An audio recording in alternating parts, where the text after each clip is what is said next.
Professor Stuart Smith in our educational program in the Department of Archaeology, International University of Africa. Professor Stuart Smith started his career in 1998 as assistant professor of anthropology at the University of California, Santa Barbara, with a focus on archaeology. He's interested in the identification of ethnicity in the archaeological record and the ethnic dynamics of colonial encounters. His current research focuses on ancient Egyptian colonialism, intercultural interaction, and the origins of the Nabatean state, whose ruler conquered Egypt and became pharaohs of the 25th dynasty. Yeah, he published 3 books and monographs and over 80 articles, probably more, much more than that, according to your CV. Very impressive, including publication on the dynamics of Egyptian imperialism and royal ideology. He has been co-directing the New Kingdom and Nabatean Cemetery in Tumbus, Sudan, since 1997, together with Professor Michel Bouzou from Bordeaux University. In addition to all that, Professor Stuart has his Hollywood contact, which is very impressive too. He was an Egyptological consultant on the movies, Stargate, The Mummy Return, and he's still in contact with Hollywood. That's very impressive, that kind of work, Stuart. Professor Stuart, ethnic dynamics of colonial encounters is one of the main themes in anthropological archaeology.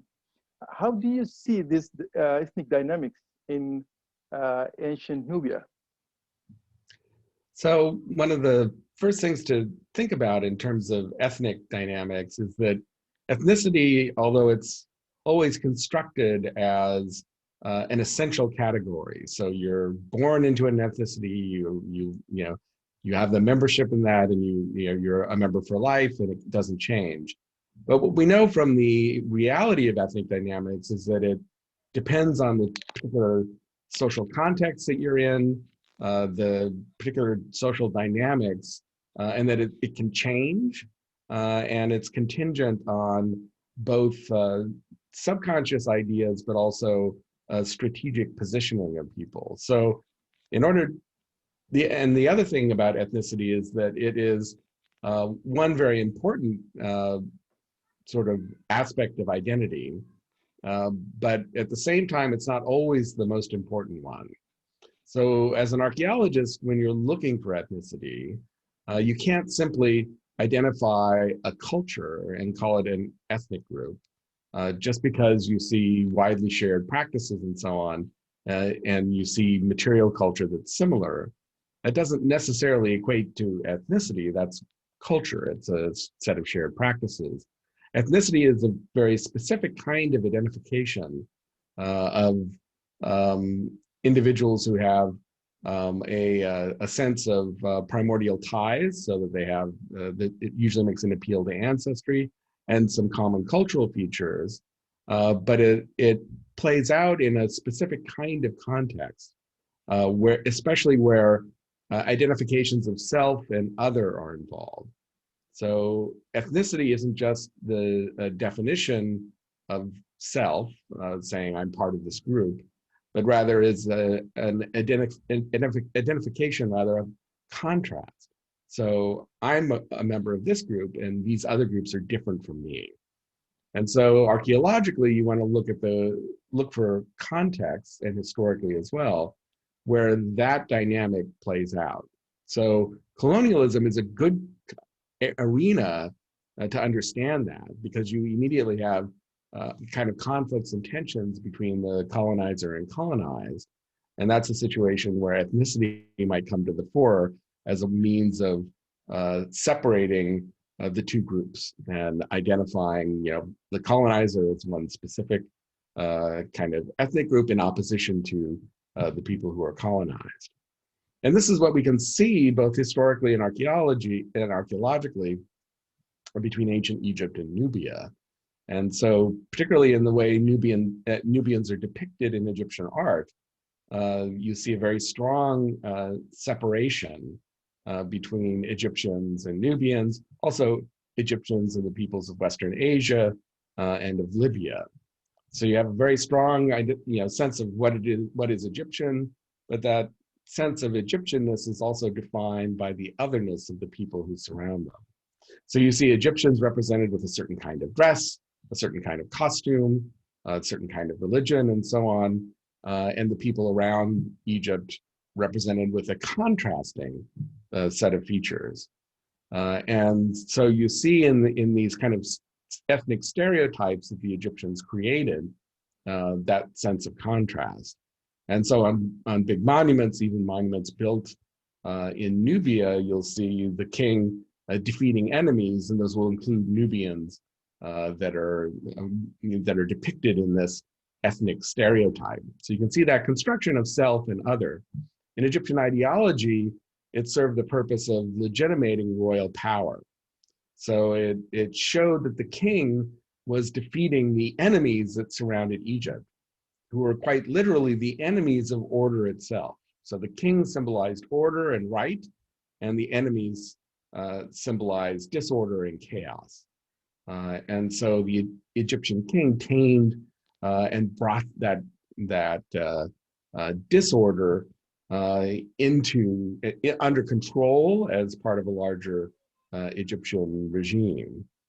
And one of the things about this, though, is that it was, these ethnic stereotypes were just that, stereotypes. So the realities of how people got along on the colonial frontier at sites like Tombos, where you had Egyptian colonists interacting with the local people, could be quite different. And so we know even from some historical sources that Egyptians and various foreigners from both North and South could actually interact in very positive ways. And we can see this at Tombos, where we have Nubians and Egyptians forming a community together. There were probably tensions, but nevertheless, we don't see a lot of evidence for violence or anything like that.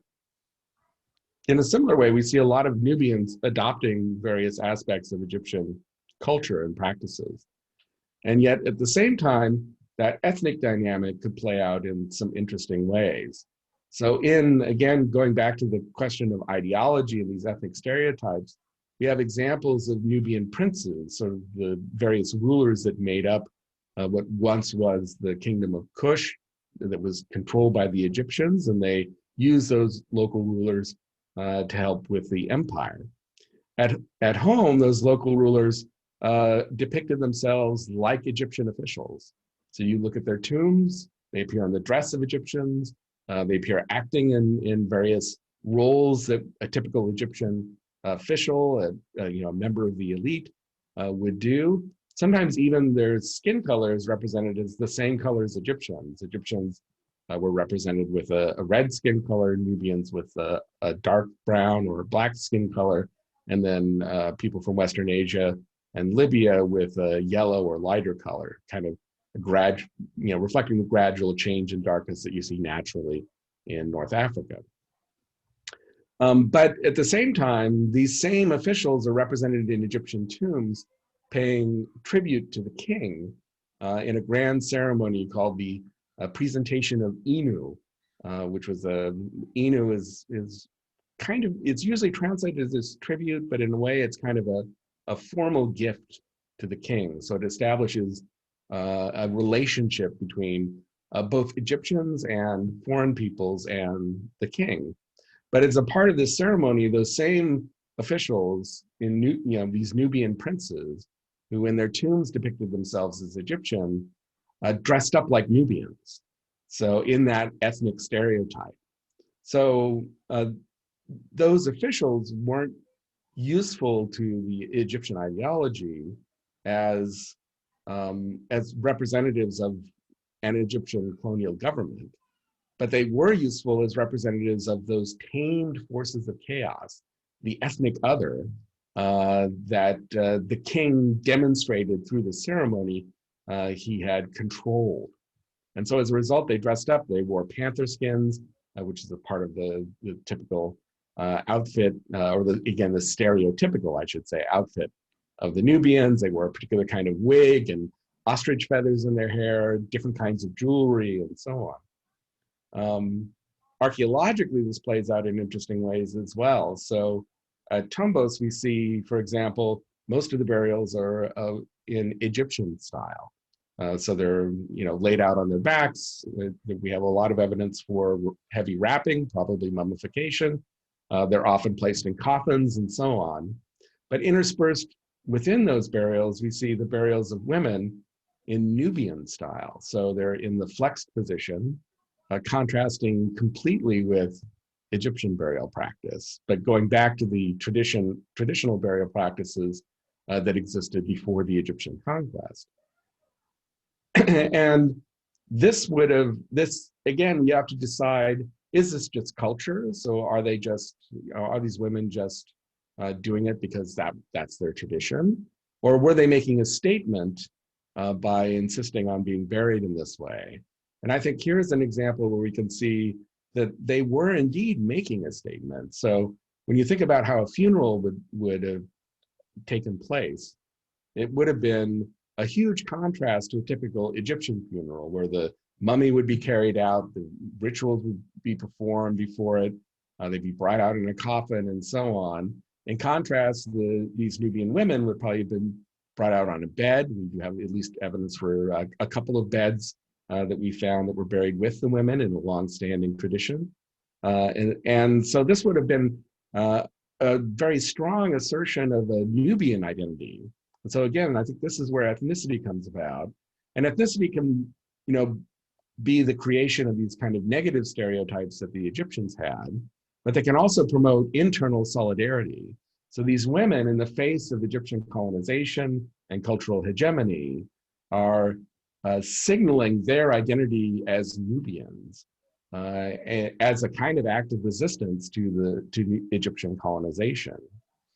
And then what we see playing out over time is that those ethnic lines become entangled or muddled as you get mixtures of Egyptian and Kushite Nubian practice, which is a really fascinating thing.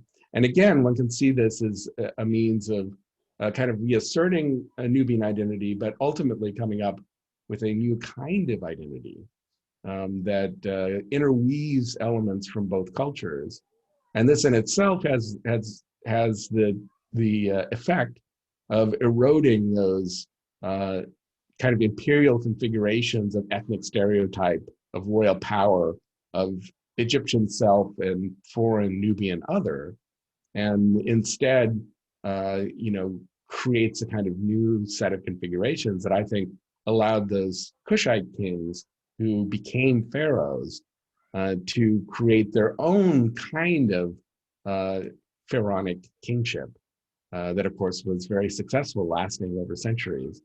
But I think this plays out at places like Tombos, where you have a former Egyptian colony, and other places like the site of Hilat el Arab near Napata, modern Karima, Jebel Barkal, where you see a kind of more Nubian version, interweaving these Egyptian elements, but retaining a kind of stronger Nubian character. And at Tombos, we have the opposite process. We have this very Egyptian beginning, but then we have these different factors being interwoven until we get a culture that's something new.